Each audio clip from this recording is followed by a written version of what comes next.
Assalamualaikum warahmatullahi wabarakatuh. Bismillah, alhamdulillah, hamdan wa syukron laka ya Allah, salatan wa salaman alaika ya Habiballah, amma ba'da.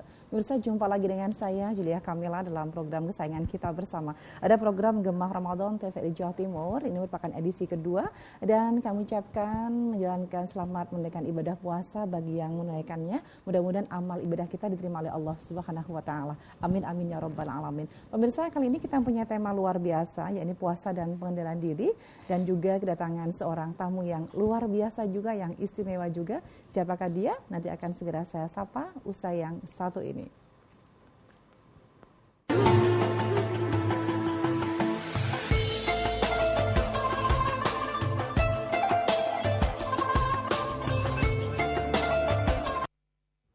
Terima kasih Anda masih bersama kami di program Gemah Ramadan TVRI Jawa Timur, dan kembali dengan saya Julia Kamila. Ada narasumber saya yang sangat spesial, yakni Insinyur Haji Misbahul Huda. Assalamualaikum Pak Kiai. Waalaikumsalam. Apa kabar Pak Kiai? Alhamdulillah baik. Bi khair.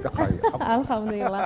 Kita punya tema yang luar biasa nih Pak Kiai. Puasa dan pengendalian diri. Puasa dan pengendalian. Betul. Bisa disampaikan kepada pemirsa ini sebenarnya makna dari kata puasa dan pengendalian diri menurut Pak Kiai Misbahul Huda ini seperti apa? Baik, saya kira tema ini tepat sekali. Pertama karena puasa kali ini berbeda dengan puasa-puasa sebelumnya. Bedanya di mana ini? Puasa kali ini kita bersamaan dengan ujian wabah bencana berupa virus corona. Sehingga makna pengendalian diri saya kira perlu dielaborasi lebih luas lagi. Bukan sekedar pengendalian diri dari makan, minum, dan hal-hal yang membatalkan puasa, tetapi lebih luas bagaimana pengendalian diri dari pergaulan-pergaulan, kedekatan-kedekatan, kebiasaan-kebiasaan agar kita tidak terkena wabah bencana virus corona ini. Baik, kita mulai dari makna awalnya. Ayat Quran dalam surat Al-Baqarah 182 itu sebetulnya arti asalnya itu adalah asyam, itu pengendalian diri. Kemudian banyak diartikan puasa. Ayat lengkapnya kutiba alaikumussyam kama kutiba alal ladzina min qablikum la'allakum tattaqun. Kutiba diperintahkan kepada kamu sekalian asyam. Rata-rata terjemahannya adalah berpuasa. Tetapi makna lugawinya adalah untuk mengendalikan, mencegah. Nah, mengendalikan diri. Kama kutiba alal ladzina min qablikum, sebagaimana telah diperintahkan pada orang-orang sebelum kamu, la'allakum tattaqun, agar kamu sekalian meningkat kualitas ketakwaannya kepada Allah Subhanahu wa taala. Jadi dari asal mulanya memang puasa itu pengendalian diri. Lalu kemudian diterjemahkan firman ini dengan beberapa sabda Nabi. Yang dimaksud pengendalian diri di situ adalah satu, misalnya pengendalian diri dari makan minum yang berlebihan. Bukan puasa itu misalnya lomba lapar-laparan, enggak. Lomba lapar-laparan, nggak usah sahur, nggak usah buka, bukan. Tetapi untuk pengendalian, makanya tidak lomba lapar-laparan, tetapi mengakhirkan sahur, mengawalkan berbuka, itu bagian dari pengendalian diri. Buka secukupnya, sahur juga secukupnya, itu pengendalian diri. Yang kedua misalnya pengendalian diri dari amal dan ucapan, perbuatan dan ucapan yang kotor. Itu kan juga bagian dari pengendalian diri yang menyakitkan. Kita tahu riset di mana-mana mengatakan self-talk, ucapan, perkataan itu kalau positif akan berpengaruh kepada sifat positif, wajahnya akan cerah, semangat, auranya itu keluar. Tetapi kalau orang itu sukanya hanya, mohon maaf ya, mengeluh, nek wong Surabaya lengkap bisu, sambat, negatif itu diteliti di Amerika. Kalau lihat meskipun dia pakai jas perlente, itu auranya aura gelap, negatif. Ternyata diteliti kenapa selama 30 hari persis seperti puasa ini diteliti kalau sel tubuh itu akan berganti 30 miliar dari 30 triliun sel itu akan mati dan digantikan. Kalau kemudian selama 30 hari sel itu yang baru gitu, selama 30 hari akan berganti semuanya. Tetapi sel yang baru lahir tumbuh tadi diberi nuansa, suara, ya, positif. Yang positif. Maka wajah dan aura keseluruhan akan menjadi positif. Demikian jika sebaliknya. Nah, ketika kemudian puasa ini kita diminta kendali diri, jangan ngomong yang sulit, yang mengeluh, yang negatif. La in syakartum la azidannakum wal in kafartum inna adzabi lasyadid. Syakartum itu bukan hanya hamdalah, syakartum itu ya sikap positif. Bukan hanya sekedar di lisan saja berarti. Betul, sikap lisan macam-macam. Wala in kafartum, jika engkau kufur itu ya mengeluh, misuh, putus asa gitu, maka kesialan-kesialan akan ada di depan Anda semuanya. Termasuk itu diarahnya adalah pengendalian dari nafsu yang tidak terpuji. Baik.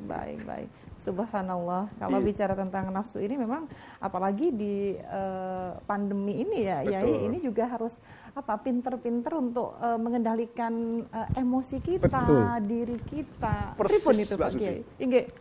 Dalam situasi puasa bersamaan dengan pandemi corona itu perlu pinter tadi. Pinter tadi saya sebutkan kecerdasan yang level kecerdasan spiritual.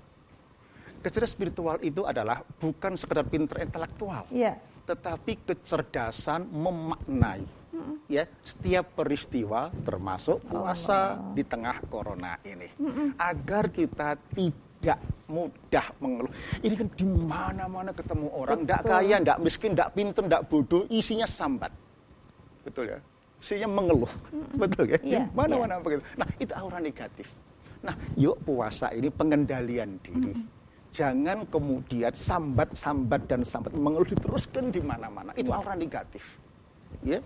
Kalau memang kita belum bisa menjinakkan, ya, anak kecil namanya virus corona ini, maka yuk, kenapa tidak kita mengakrabinya?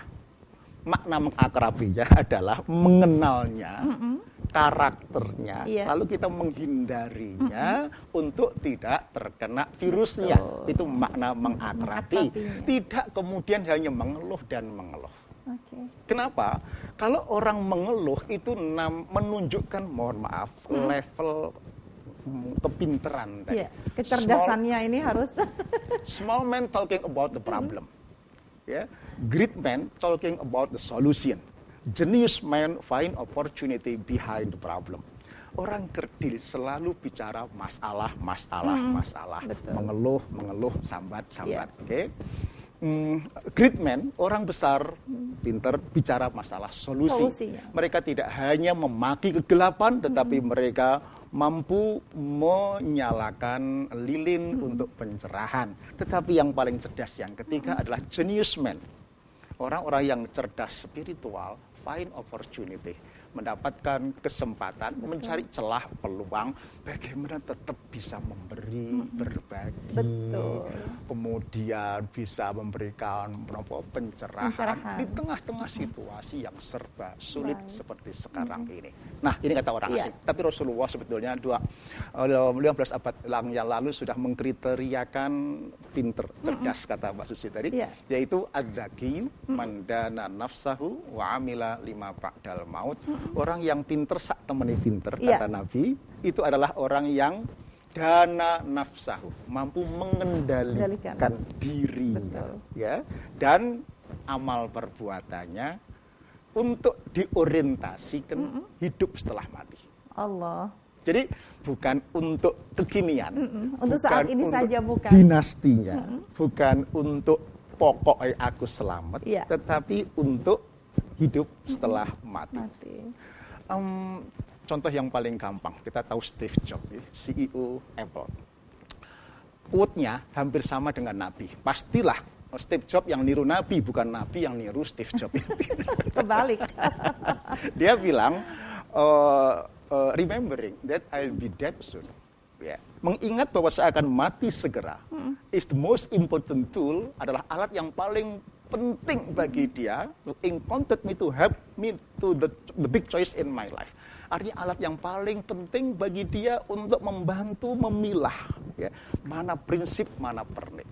Mana urusan besar yang harus saya selesaikan. Betul. Mana pernik-pernik kehidupan, ya ngerasani, ngibah yang harus saya tinggalkan. Betul. Wabil khusus di bulan yang Ramadan. suci, yang Ramadan Iya, ini. Itu saya ngajari masa Steve Jobs. No, bukan. Nabi ya, Steve Jobs yang meniru. Iya. Artinya bahwa mohon maaf, ada orang yang belum dapat hidayah Allah. Betul. Tetapi prinsip-prinsipnya ikut anjuran Nabi, mampu mengendalikan diri. Ternyata orangnya keren. Subhanallah. Pinternya keren, karyanya luar biasa. Kemudian juga orang paling kaya di Amerika. Saya bilang kalau ini dapat hidayah dari Allah aja, aduh itu amal kayak apa ya? Mana ada yang kita nggak menikmati jasa-jasa. Betul. mereka. Masya Allah, baik. Jadi memang betul kita harus manfaat peluang tadi itu berarti betul nggih Pak Kiai. Jadi kita manfaatkan betul potensi yang ada diri kita untuk mengoptimalkan bahwa ternyata ini harus selalu positive thinking begitu. Betul. Memang pilihannya hanya dua. Dua itu apa? Menghadapi. Nanti dibahas usai iklan. Baik, terima kasih. Baik. Dan pemirsa kita akan kembali usai jeda. Jangan kemana-mana, saksikan program Gemar Ramadan Jawa Timur. Dengan saya Yula Kamil akan hadir usai jeda berikut.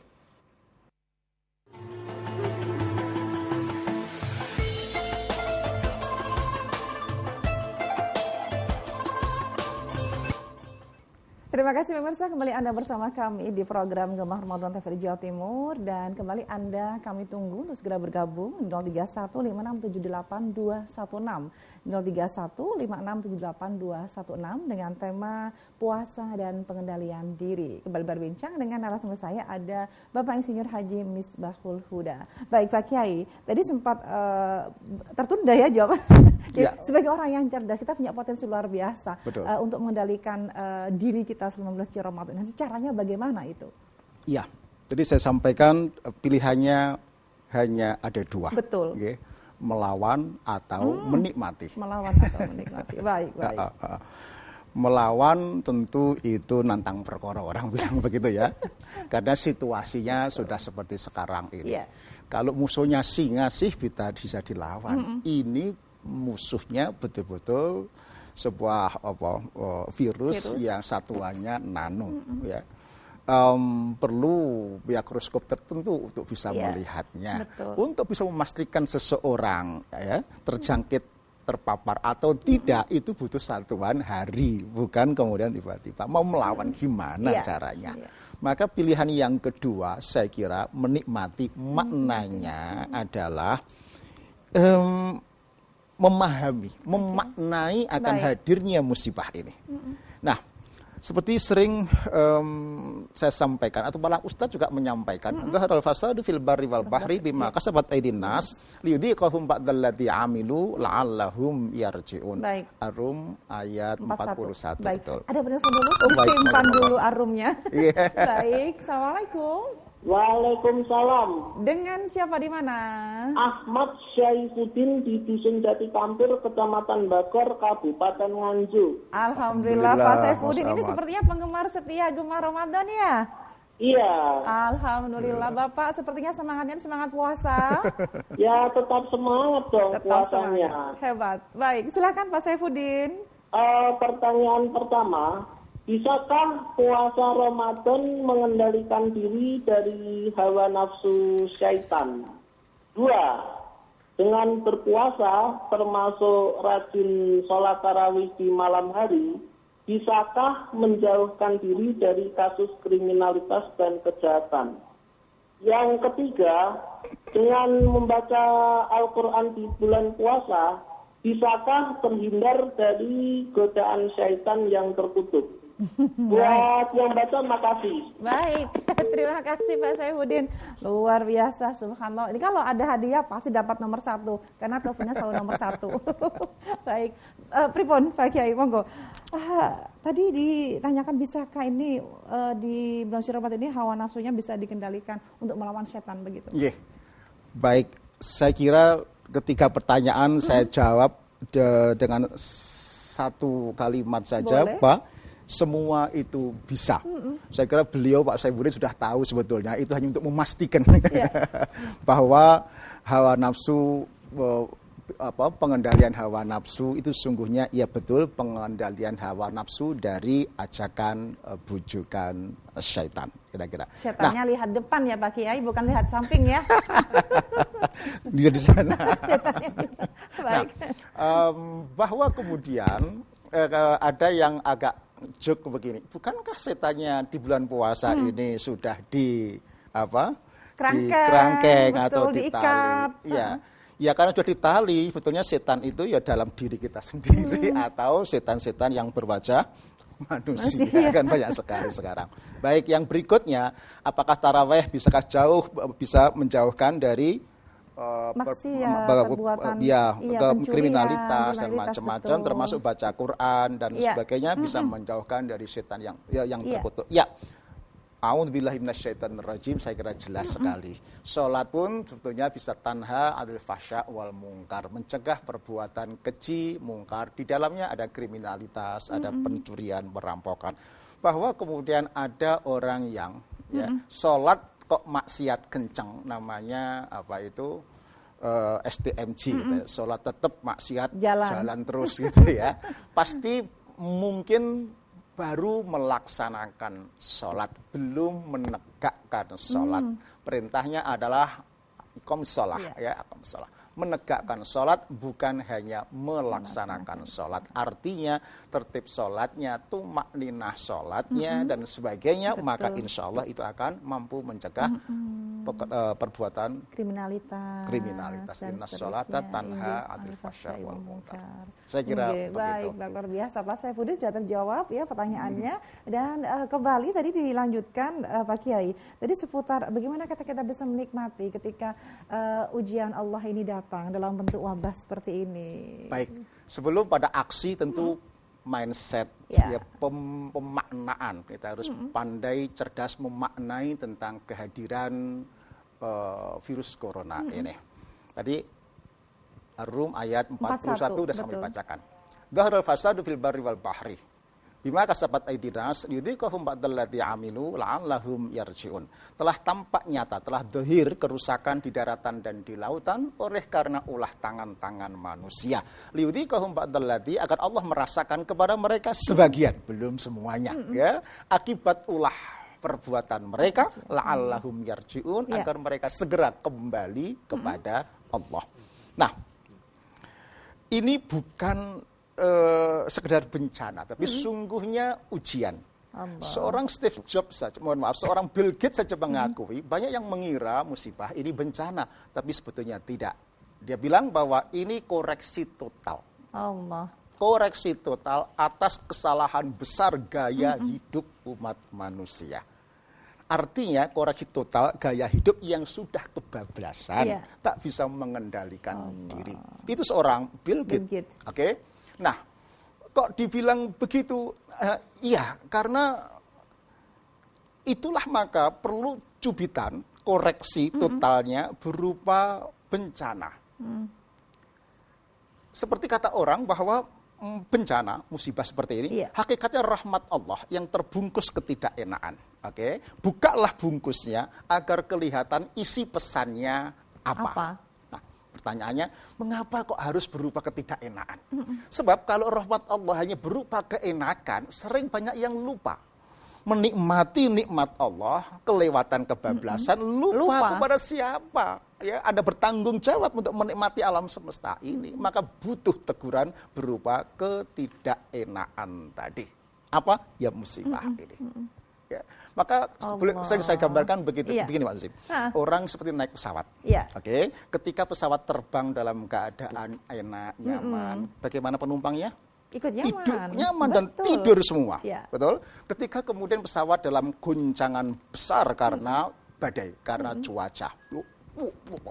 Pernah saya mestinya mendarat di Halim, kemudian 1,5 jam malam tahun baru kemarin, muter-muter gak turun-turun, dihempaskan hujan. Bisa dibayangkan bagian penumpangnya zikir semua. Allahu Akbar, subhanallah, Allahu Akbar, subhanallah, begitu ya. Itu ujian, datang harus zikir. Guncangan pesawat diperlukan untuk mengingatkan penumpangnya, Anda punya Allah yang Maha Kuasa. Guncangan kehidupan ini seperti bencana ini diperlukan agar penduduk bumi ini ingat, lu itu lo punya Allah. Lu itu datang ke bumi, kira-kira begitu, tidak kosongan, tidak tanpa visi, tidak tanpa amanah. Anda sudah berjanji, alastu birabbikum qalu bala syahidna. Aku mengaku ya Allah, engkau Tuhan. Setelah sekian tahun, pada lalai. Maka Allah berfirman, la'allahum yarji'un, agar mereka segera kembali kepada Allah Subhanahu wa Ta'ala. Nah, kenapa saya bilang harus seberat ini? Kalau ada yang bertanya, ya kenapa ditegur aja kok bencana seberat sedahsyat ini? Dunia, tingkat dunia juga ini Pak Kiai. Dunia, Bu. Betul. Saya bilang bisa jadi kebablasan atau keserakahan kita memang sudah rotok keterlaluan. Nggak bisa diingatkan dengan ceramah para kiai, tapi harus diingatkan dengan cara seperti ini. Makan minyak. Dulu, Pak Kiai. Boleh? Ya, baik. Halo. Assalamualaikum. Halo, Assalamualaikum. Iya, waalaikumsalam warahmatullahi wabarakatuh. Dengan Pak Makbul di Ketintang, Surabaya. Pak Makbul di Ketintang, silakan. Iya, monggo, Pak Makbul. Ya, Ustadz, sebenarnya tahun ini saya mengharap bisa ketemu lagi waktu tarawih dengan Ustadz, tapi ya Allah, keadaan mengizinkan kita ibadah sendiri-sendiri, Ustadz. Ya Allah, insyaallah kami di Ketintang, Bu. Oh, Masya Allah, kelihatannya. Jadi begini, Ustadz, kalau tahun lalu kita khusyuk beribadah Ramadan, baik tadarus, misalnya, terus iktikaf, terus sholat Lailatul Malam, semuanya kita lah, tiba-tiba dengan kondisi pandemik ini kita tidak bisa melaksanakan seperti yang tahun lalu. Betul.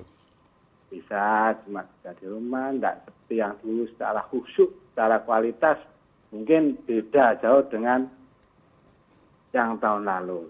Nah, yang ingin saya tanyakan atau mungkin ada masukan untuk membayar seperti tahu dengan kita pencipta dengan Allah itu gimana caranya, Ustaz? Karena merasa waduh ini bencana tapi kita juga pengen mendekatkan diri dengan Allah seperti yang tahun-tahun tapi belum bisa seperti itulah. Ini kan kita diminta pertanggungjawaban ke Gusti Allah.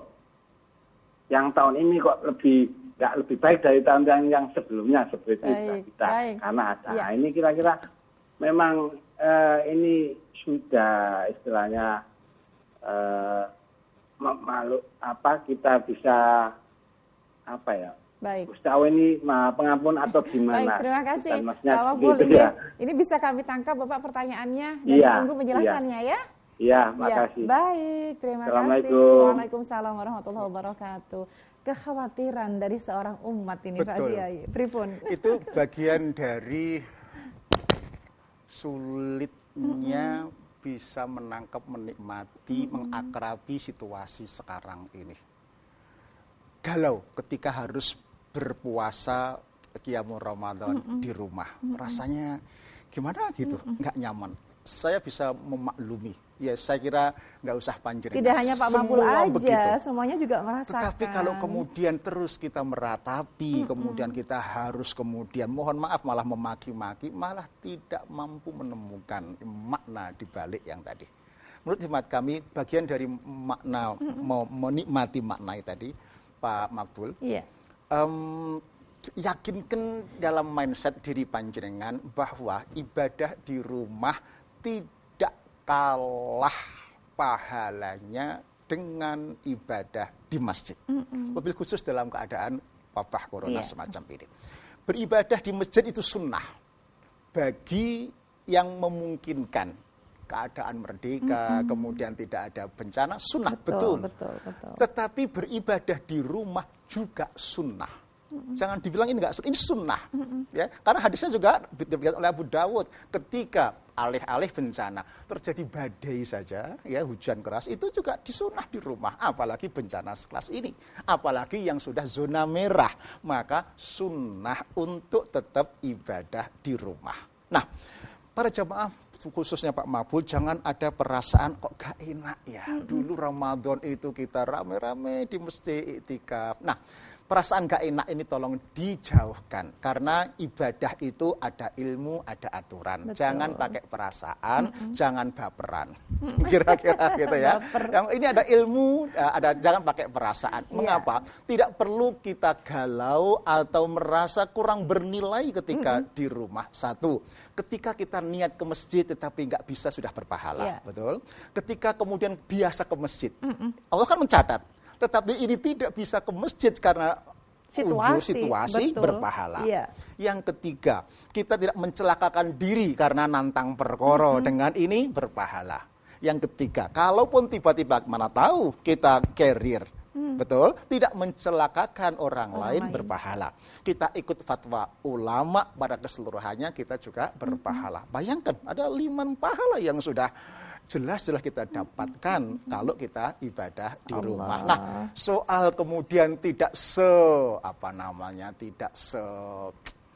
ramai di masjid. Masjid kan mesti ada tausiah, ada apalagi ada ceramah, ada saya kira tadarus Al-Qur'an juga ya biasanya ya. Saya kira para ayah coba kreatif. Mumpung bapak, ibu, anak-anak di rumah berkumpul, karena dipaksa nggak bisa kemana-mana.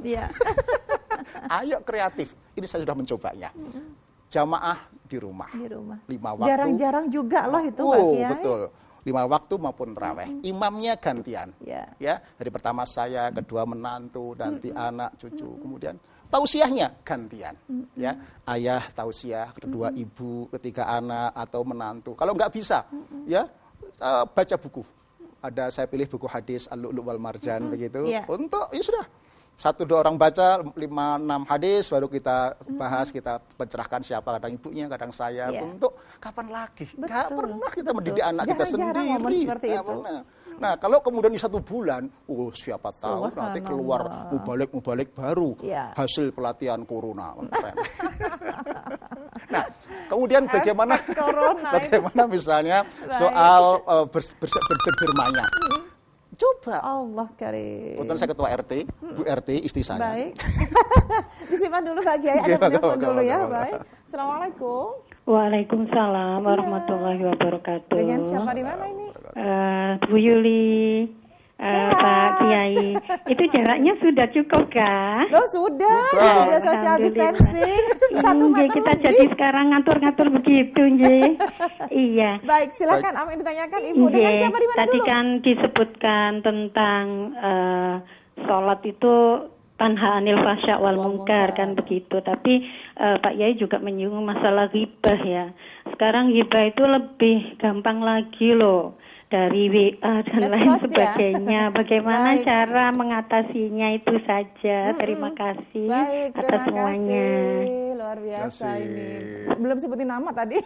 Silakan ya. Ghibah modern. Ghibah modern by WA. Kembali silakan. Kalimat awal tadi, Mbak Lucy, small man talking about problem. Maksud saya berhenti jadi orang kerdil. Yang hanya bisa memforward, share masalah. Atau membicarakan masalah orang lain. Katanya itu. Berhenti. Nggak ada untungnya. Itu nggak ada untungnya. Itu pertanda small man, orang kerdil. Saatnya kita menjadi great man, orang besar. Kalau memang ada ghibah, atau ada share yang sifatnya hanya menyebar masalah, itu kalau membuat orang panik, ketakutan, ya itu kan bisa mengurangi daya tahan yang sangat diperlukan ketika menghadapi wabah corona ini. Kalau memang ada, hentikan di gadget kita, nggak perlu di-share kemana-mana. Nah, lebih baik produktif, share yang positif, berita gembira, kabar gembira, kebaikan, pemanfaatan boleh di-share. Itu great man. Ya, atau yang ketiga, coba di tengah sulit ini cari sesuatu celah agar kita bisa doing something. Tadi kembali Betul. ya di rumah saya tadi. Kalau memang biasanya kita berbagi takjil macam-macam, berbagi zakat, tidak terhalang bagi saya. Bisa dilakukan di rumah. Caranya kebetulan saya ketua RT. Istri Bu RT tentu. Jelas. Tak suruh memastikan bahwa di kampung kami, di RT kami kebetulan ada sekitar 30 warga yang kurang mampu.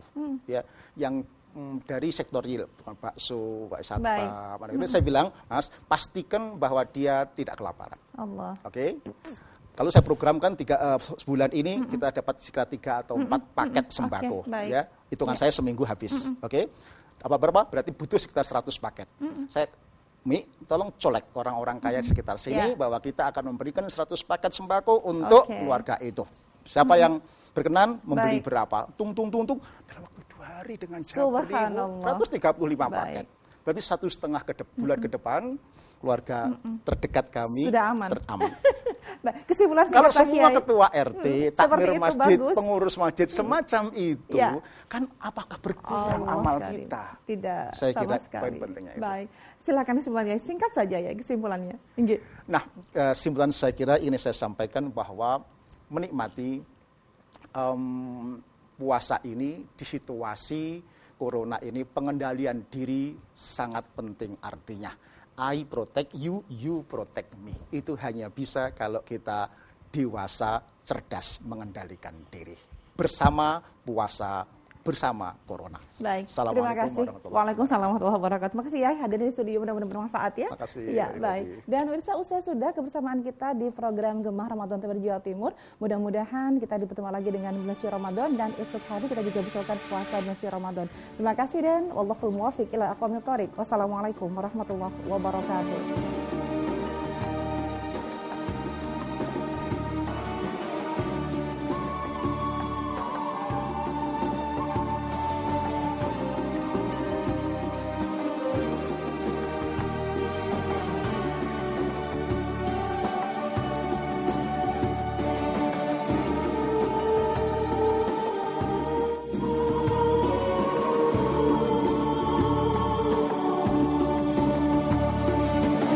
Ini bukan telur biasa. Ini dadar Masako. Hanya ditambah Masako.